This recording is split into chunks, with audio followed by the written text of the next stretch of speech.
আশাকে কোলে নিয়ে ছাদে দাঁড়িয়ে আছে আশিক। এক ফালি বড় চাঁদ তাদের মাথার উপর। আয়শা ভয়ের লজ্জায় একসাথে জেঁকে বসেছে। কালকে নাকি তার আশিক ভাইয়ের সাথে বিয়ে ভাবতেই গায়ে কাঁটা দিয়ে ওঠে।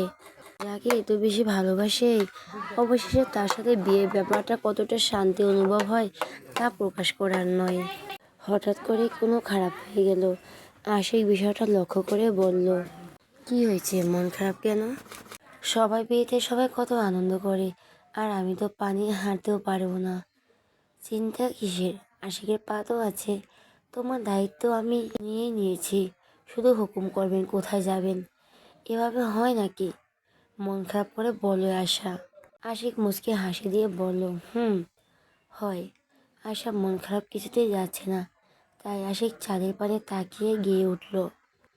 ভোরে উঠে সকালে তাদের গুছিয়ে নেওয়ার কাজ শুরু করে দিয়েছে। সকাল থেকে প্রায় কিছু আত্মীয় স্বজন আসতে শুরু করে দিয়েছে। আকাশ আর অর্ণব ডেকোরেশনে কাজ করেছে। রিয়ান আর আদর পেশে কাজ লেগে এখন গেছে একমাত্র বিয়ে পাগল বন্ধুর বিয়ে বলে কথা। চুমকি আর নূপুর এসে বান্ধবীদের সাথে গল্প জুড়ে দিয়েছে। চুমকি এখন নিজেকে অসহায় বানিয়ে পুরো খাটে হাত পা ছড়িয়ে শুয়ে পড়েছে আয়শার পাশে। নূপুর আশাকে মেহেদি পড়াতে গিয়ে দেখে আগে থেকে মেহেদি পড়া। একে অপরের দিকে চাওয়াচাউনি করে জোরে চেঁচিয়ে উঠল। এদের চেঁচানিতে চুমকি আর আয়শা ধরপড়িয়ে উঠল। চুমকি বিরক্ত হয়ে বলল, কি ব্যাপার, তোরা কি আমার সিঙ্গেল জীবনেও শান্তি পেতে দিবি না? বলে ঠিক করেছিস? আয়শার হাত উঁচু করে ধরল। চুমকি দেখলো আয়শার মেহেন্দি রাঙা লাল টুকটুকে হাত। বিয়ে যতই তাড়াহুড়ো করে হোক না কেন, মেহেদি ছাড়া বিয়ে অসম্পূর্ণ। মেহেদির রং না থাকলে বিয়েকে বিয়ে বলে মনে হবে না। তাই নিজ দায়িত্বে মেহেদি দিয়ে দিতে চাইলেই কথা নূপুর। কিন্তু আগে থেকেই হাতে মেহেদি দেওয়া। এক হাতের তালুতে সুন্দর করে বড় বড় অক্ষরে লেখা A+A, আরেক হাতের তালুতে ছোট করে লেখা মিসেস মুশফিক সর্দার আশিক। গতরাতে আশিক ছাদে বসে বসে তার পেশের হাত রাঙিয়ে মনে মতো করে আয়েশার হাতে মেহেদি পড়াবে বলে অনলাইনে 1 মাস কোর্স করেছে। কাল রাতে তার ফলাফল প্রকাশ হয়েছে। হাত ভর্তি মেহেদি দিয়ে আশিক সারা রাত আশাকে নিয়ে বসেছিল। সকালে ঘুম থেকে উঠে দেখে আশিক হাত ধুয়ে দিয়ে গেছে। আপন মনে হাতের দিকে নজর দিতেই মুখে বিশ্বজয়ের হাসি ফুটে উঠল। কেউ বেশি ভালোবাসলে হাতের মেহেদির রং গাঢ় হয়, এটা ভাবতে তার খুশিতে মন ভরে গেল। আয়েশা এমনিই জানে তার আশিক ভাই তাকে কতটা ভালোবাসে। হাত ভরা টকটকে গাঢ় রঙে মেহেদি দেখে চুমকি সবার মাথায় হাত। আশিকের ভালোবাসা এতই শক্তিশালী যে তার গভীরতা মাপার ক্ষমতা সবাই বুঝতে পারবে না। আগে শুধু দেখে যাচ্ছে, তার নিজের ভেতর ভেঙে যাচ্ছে, কিছু বলতে পারছে না। নিজের চোখের সামনে প্রিয় মানুষ যদি অন্য কাউকে বিয়ে করতে চায়, তখন পৃথিবীর সবচেয়ে দুঃখী নিজেকে মনে হয়। যদিও এখানে আখির ভালোবাসাটা একপাক্ষিক, তবুও মন তো মানছে না। ঝরে যাওয়া পাতার মতো সেও ঝরে গেছে, হেরে গেছে ভালোবাসা নামক শব্দের কাছে, যা তার কখনো ছিল না। সেটা চাইতে গেলে কি পাওয়া যাবে? যেখানে সে প্রতি মাসে 2 দিন করে সিয়াম পালন করত, সেখানে নিজের করে পাওয়ার জন্য, সেখানে আখির ভালোবাসা আর কি মূল্যবান। রিয়ান, আদর, আকাশ, অর্ণব কাজ করতে করতে হঠাৎ করে রিয়ান আকাশকে উদ্দেশ্য করে বলে উঠল, শালা বাবু, তুমি তো ছক্কা মেরে দিল। বাবা যায় যেই আসে কয়েক বছর ধরে আশাকে বিয়ে করার জন্য অপেক্ষা করে আছে, আর তুমি কিনা তার আগে বিয়ে করে নিলে, তার উপর তোমার বোনের বান্ধবীকে। ভাবা যায় শালা, সর্দার বাড়ির প্রতীকে বিয়ে ছাড়াই বউ পাগল। আমাদের একা কেন বলছো ভাইয়া? নিজেই তো কত কাহিনী করে বিয়ে করলে, আমাদের বলতে এসো না, নয়তো হাটে হাঁড়ি ভাঙতে আমরাও পারি। আকাশ আর রিয়ানের কিছুটা ঘাবড়ে আবার বলল, হাটে হাঁড়ি পাতিল যা ইচ্ছে ভেঙে ফেলো, দাম তোমরা দিবে। রিয়ান দাঁত কেলিয়ে বলে, শালার 1 মাস আগে বিয়ে ঠিক হয়েছে, দিন যেন পার হতেই চায় না। সবাই বিয়ের লগ্ন হয়ে গেছিল, কিন্তু আমার হলো না। আশিক বেটা, তাও তো বিয়ে। আর বিয়ে, তোমার মনে নেই বেটা যে প্রকারের বিয়ে পাগল? আদর অবাক হয়ে বলল, সেই 18 বছরে বিদেশ যাওয়ার আগে 7 বছরের পিচ্ছি মেয়ে আশাকে বিয়ে করার জন্য কতই না বাহানা পাগলামি করেছিল। ভাগ্য প্রিন্সিপাল স্যার বাবার দায়িত্ব হয়ে বিয়েটা করিয়ে দিয়েছিল। শালার ভাগ্য কি, স্যার হয়ে উকিল বাবা হয়েছিল। অর্ণব ফিসফিস করে বলো, আর জোরে বলো না, আব্বু চাচ্চুরা টের পেলে কেলেঙ্কারি হয়ে যাবে। রিয়ানও বলে উঠল, ঠিক বলছিস বটে, তবে এত কিছুর পর যে বিয়ে করতে পারছে এটাই অনেক। হৃদয় গভীরতা ভালোবাসার সংজ্ঞা। ভালোবাসা কেবল একটি দর্পণ যেখানে নিজেকে দেখা যায়, আর আর প্রেয়সীর সামনে দাঁড়ালে ভালোবাসা নামক শুভ্র অনুভূতি পাওয়া যায়। ভালোবাসা, ভালোবাসা, ভালোবাসা কেবল 4 শব্দের বাক্য, কিন্তু পুরো জীবনের বিশালতা এই 4 শব্দের মাঝে লুকিয়ে।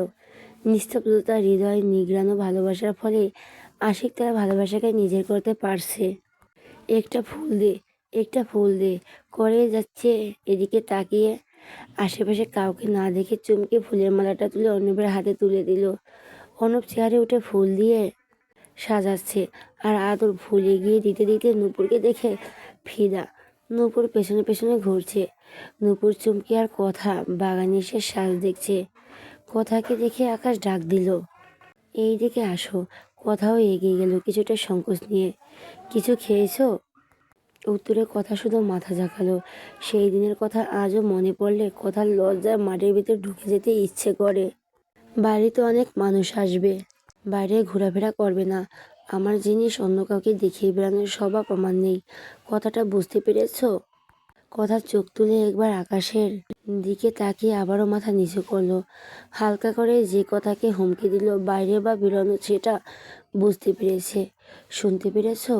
যাও, আয়শার রুমে যাও। দ্বিতীয় কথা যেন বলতে না হয়। কথাও আর না দাঁড়িয়ে চলে গেল। নূপুরের পেছন পেছন আদর ঘুরছে ওড়না ধরে।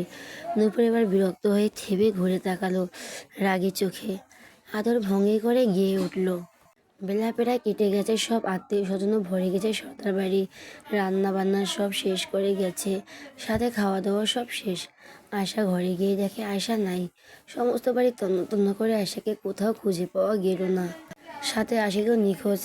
এইদিকে কাজী টাজি সব আশা কমপ্লিট, অথচ সেই আশিক বিয়ে পাগল পাগল সেই বেপাত্তা। আসলাম সর্দার রেগে উঠলেন, এ তো মানুষজন এসেছে, এখন যদি তার ছেলে এভাবে মস্কারা করে এটা তার ইজ্জতে লাগবে। আশিকের ফোন দেওয়া হলেও ফোন তুলছে না। এই বিষয়টাতে আসলাম সর্দার আর খেপে গেলেন। বাড়িতে কারো খোঁজ নেই। আত্মীয় স্বজনরা এগিয়ে এসে জানতে চাইছে কতক্ষণ বসে থাকবো, বউ কোথায়, বউকে দেখবে। আয়শাকে সাজানোর দায়িত্ব দিয়েছিল অন্তু আর আশার বান্ধবীকে, কিন্তু ঘরে গিয়ে দেখে আয়শা নাই। অনেকক্ষণ যাবৎ খোঁজাখুঁজি করে যখন কোনো লাভ হলো না, তখন বাড়ির বড়লোকদের বললেন। বিয়ে বাড়ির জকজমক চারদিকে মুখরিত, লোকজনের কোলাহলপূর্ণ পরিবেশ, চারদিকে হই হই রই রই ব্যাপার। এত কিছুর মাঝে সবার কপালে চিন্তার ভাঁজ। আশিক আর আশা দুজনের জন্য। সময় গড়িয়ে যাচ্ছে, কিন্তু দুজনের কোনো খোঁজ হচ্ছে না। 10 মিনিট পর বাইকের শব্দ শুনে অর্ণব দরজার কাছে দাঁড়াতেই মাথা ঘুরে পড়তে পড়তে দরজা ধরে দাঁড়ালো। পেছনে সবাই উৎসুক দৃষ্টিতে তাকিয়ে আছে দরজার দিকে। অপেক্ষার পর ঘনিয়ে আশিক প্রবেশ করলো। পরনে তার পাঞ্জাবি পায়জামা, একবার বিয়ের সাজ, হাতে ঘড়ি, চুলগুলো স্ট্রেচ করা, পেছনে ঘরে ফেলানো। চেহারায় যেন এক প্রকার শান্তি উপভোগ করার আভা। বিয়ে বাড়ির সকল সদস্য আশিকে দেখে হাঁ করে তাকিয়ে আছে। এর থেকেও বড় আশ্চর্যের বিষয় হলো আশিকের কোলে বধূ বেশে আয়শা ঘাপটি মেরে পড়ে আছে। টুকটুকে লাল বেনারসি চেহারা, গর্জিয়াস মেকআপ, মাথায় হিজাব বাঁধা, আর তার উপর বিয়ের ওড়না দেওয়া, শুধু চোখ মুখ বের করা। গাঢ় লাল রঙের লিপস্টিক, সাজসজ্জার বধূ বেশে আয়শা যেন আরও আকর্ষণীয় হয়ে উঠেছে। লজ্জায় নুয়ে চোখও খুলছে না আয়শা। এতগুলো মানুষকে সে কি জবাব দিবে? এতক্ষণ কোথায় ছিল? যদিও আশিক বলেছে কোনো টেনশন না করতে, কি আর করবে। আশিক যে তাকে সাজাতে নিয়ে গেছিল এটা কিভাবে বলবে? বাড়িতে সাজার কথা বলছিল, কিন্তু আশিক কোথা হইতে এসে তুলে নিয়ে গেল তার বড় কামরায়। আশার স্বপ্নঘর এ নিয়ে গিয়ে বিশাল আয়নার সামনে চেয়ার টেনে বসে দীর্ঘ 4 ঘন্টা ধরে আশাকে সাজিয়ে নিজের হাতে। একটা আলমারি জুড়ে কেবল মেয়েদের চুড়ি কারখানা। আয়শা টাসকি খেয়ে বসে আছে, 2 হাত ভরে চুড়ি পরিয়েছে। আশিক এক হাত করে যখন বিয়ের ট্রলি ব্যাগ থেকে সব বের করতে লাগলো, আয়শা দেখে অবাক হলো। আপনি আমাকে এখানে নিয়ে এলেন কেন? বউ সাজবে না?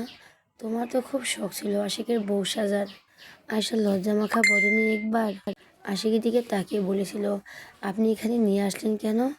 এখানে তুমি সাজবে বলে যখন আয়শার শাড়ি পরাতে লাগলো, আয়শা চটপট বলে উঠল, আপনি পরাচ্ছেন কেন? মেয়েরা তো সাজিয়ে দেয়।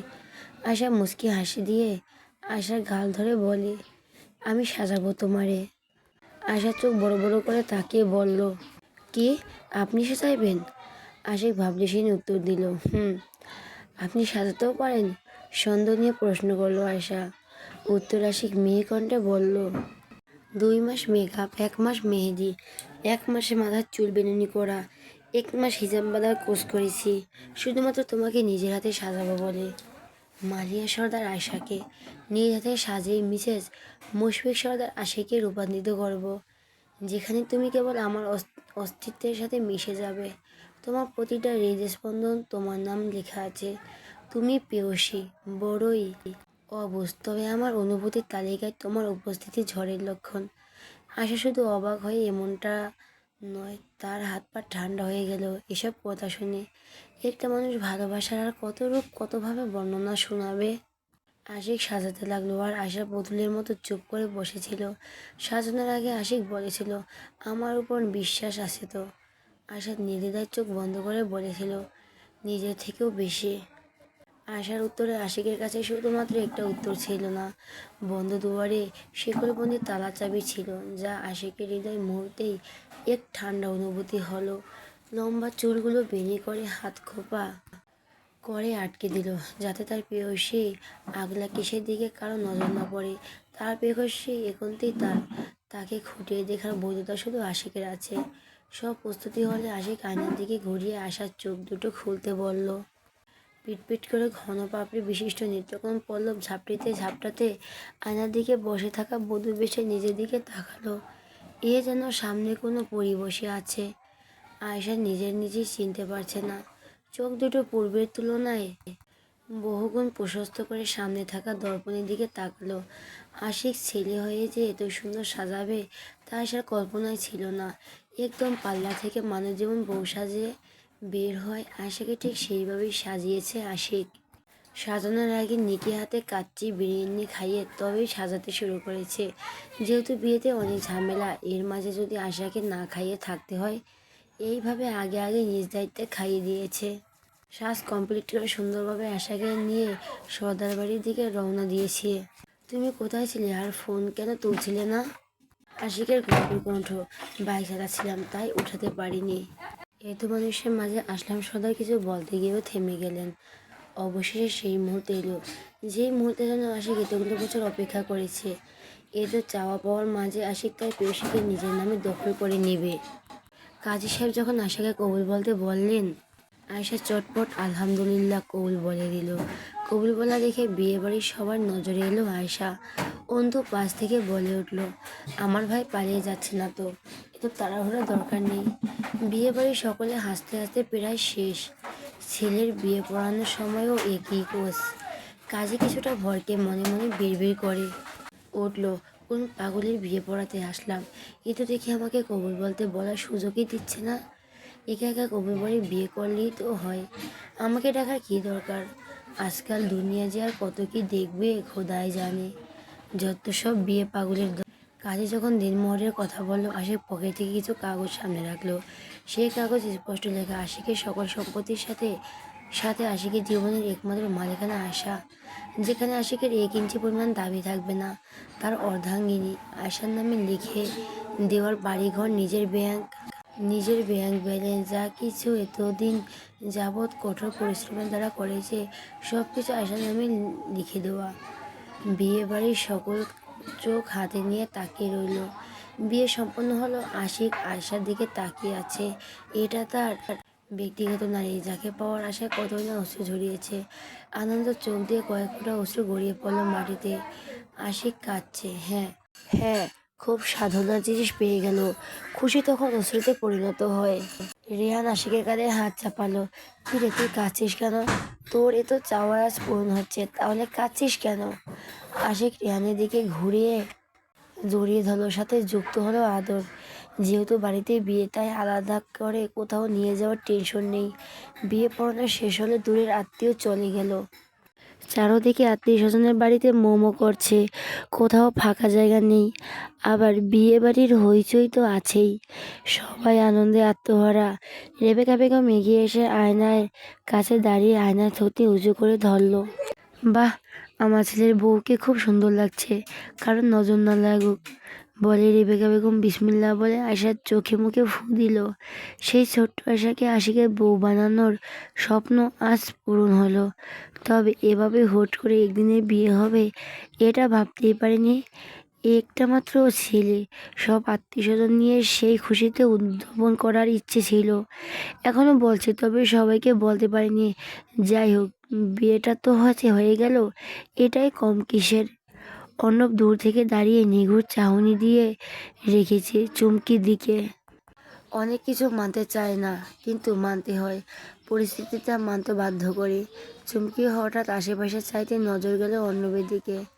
দেখে অর্ণব আগে থেকে তার দিকে চেয়ে আছে। চুমকি বুঝতে পারল না অর্ণব তাকিয়ে থাকা। অর্ণব এক ধ্যানে তাকিয়ে রইল চুমকির দিকে। চুমকি ঘুরিয়ে ফিরিয়ে আবার নজর রাখলো অর্ণবের পানে। হ্যাঁ, অর্ণব ওকেই দেখছে, এটা বুঝতে পারলো, কিন্তু দেখছে কেন এটা বুঝতে না পেরে নিজের দিকে একবার নজর বুলালো। না, সব কিছু তো ঠিকই আছে, তাহলে উনি এই দেখছেন কেন? অর্ণবের ঘাড়ে হাত রেখে আদর মজার ছলে বলে, কে জানি বলেছিল আমার কথায় কোনো নড়চড় হয় না, তো লুকিয়ে লুকিয়ে কী দেখা হচ্ছে? অর্ণব চুকিতেই ধরপড় করে চোখ টেপে ঘুরে তাকালো। ভাইয়া, আপনি? কেন আমি থাকতে পারি না? আমাকে বুঝি আশা করেনি? তেমন নয়, আদৌ চোখ টিপে বলো। সবই বুঝি চোখ অন্যদিকে থাকলে, মনের গতি অন্যদিকে ছুটলে, সামনে বসে ঢোলক বাজালেও নজর সরবে না। আশিক দাঁড়িয়ে দাঁড়িয়ে তরবেশাকে দেখছে, এতটা খুশি আসছে হয়েছে তার জন্য সীমা নেই। জীবনে বেঁচে থাকার জন্য সবচেয়ে বড় অবলম্বন আঁকড়ে ধরে পথ চলার মতো কাউকে না কাউকে প্রয়োজন পড়ে। আশিকের ক্ষেত্রে সেই আঁকড়ে ধরা মানুষটি আয়শা, যাকে পাওয়া না পাওয়ার যুদ্ধে বহুবার নামতে হয়েছে, তাও আবার নিজের বাবার সাথে। সব কিছুর মধ্যে ঝড়-ঝাপটা পেরিয়ে ভালোবাসার মানুষকে নিজে করে নেওয়াই যে পরিমাণ আনন্দটা সারা জীবনেও পাওয়া যাবে না। দরজা দিয়ে আগমন ঘটল কয়েকজন মানুষের, বাড়ি ভর্তি মানুষ। সবার নজর সেদিকে গেল। আশিকও ঘুরে তাকালো, দেখলো তার মামাতো বোন কলি দাঁড়িয়ে আছে তার বাবা মায়ের সাথে। কলিকে দেখে আশরাফ সদস্য তাদের পরিবার ঘাবড়ে গেল। এই মেয়ে যে কি সাংঘাতিক, এই ব্যাপারে কারো কোনো সন্দেহ নেই। সে কয়েক বছর আগে আশিককে বিয়ে করার জন্য একসাথে কয়েকটা ঘুমের ট্যাবলেট খেয়ে কয়েকদিন হাসপাতালে ভর্তি ছিল। কলির এরকম না বাঁচা অবস্থা দেখে আশরাফ সর্দার উপায় না পেয়ে আশিককে বিয়ের জন্য রাজি হতে বলেছিল, কিন্তু সত্যি বলতে তারও কলির সাথে বিয়ে নিয়ে অমত ছিল। কিন্তু চোখের সামনে মেয়ের বয়সে একটা মেয়ে মারা যাবে, এটা তো তিনি মানতে নারাজ। অনেক কাহিনী করার পরে যখন আশিককে রাজি করাতে না পেরে আশরাফ সর্দার হাঁপিয়ে গেলেন, তখন আর কিছু করার ছিল না। কলিকে সান্ত্বনা দিয়েছিলেন যে আশিক বিদেশ থেকে ফিরুক, ততদিনে তুমিও বড় হয়ে যাবে। আশিক বিদেশ থেকে আসার পরও বিয়ে নিয়ে কিছু না বলায় অনেকভাবেই তাদের কোম্পানি ক্ষতি করার চেষ্টা করেছিল কলি এবং তার ফ্যামিলি, কিন্তু আশিক অত্যন্ত বুদ্ধিমত্তার সাথে সব কিছু সুন্দরভাবে সামলিয়েছিল। আজ তাদের বিয়েতে কলি বা কলির বাবা মা কাউকেই বলেনি, যদিও সম্পূর্ণ বারণ করেছিলেন রেবেকা বেগম। তিনি চায় না তার ভাই ভাতিজির জন্য তার সংসার কোনো সম্পর্ক নষ্ট হোক বা তার ছেলের জীবনের নরকে পরিণত হোক। কলি মেয়েটা একেবারে অভদ্র, সাথে ছোট ছোট ড্রেস পরে, যাতে একদম দেখতে ভালো না লাগে।